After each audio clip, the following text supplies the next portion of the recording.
Russian President Vladimir Putin is to discuss a peace plan for East Ukraine with the German, French, and Ukrainian leaders by phone. German Chancellor Angela Merkel and French President Francois Hollande are pushing a plan to end fighting between government and rebel forces.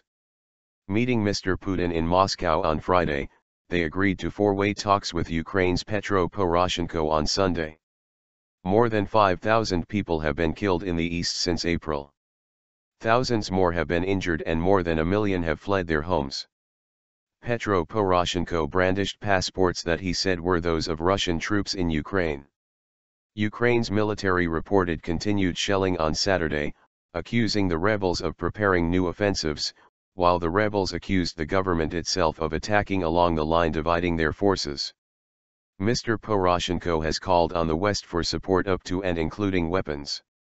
He made the plea at a security conference in Munich on Saturday, when he brandished passports that he said were those of Russian troops in Ukraine.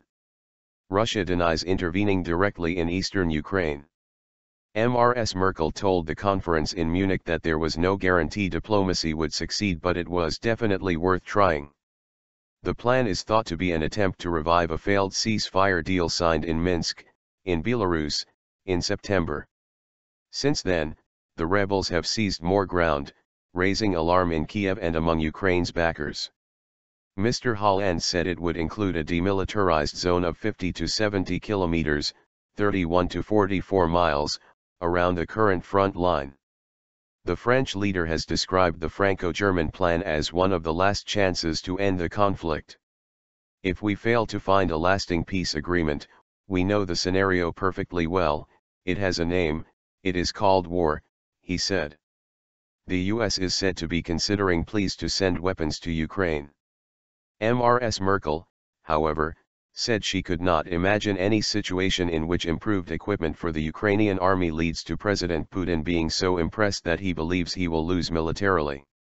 The statement put her in opposition to NATO's top military commander, U.S. Air Force General Philip Breedlove, who told reporters that Western allies should not preclude out of hand the possibility of the military option.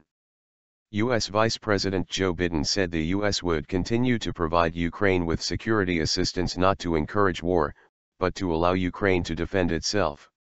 Let me be clear, we do not believe there is a military solution in Ukraine, he said. But let me be equally clear, we do not believe Russia has the right to do what they're doing. Any progress may hinge on whether President Putin wants to back a peace deal now or wait for the rebels to take more ground, analysts say. Russian Foreign Minister Sergei Lavrov, also speaking in Munich, denounced what he called growing appeals in the West to pump Ukraine full with lethal weapons and to involve it in NATO. Mr. Lavrov said he believed there was every possibility that the latest peace plan would allow a resolution of the conflict.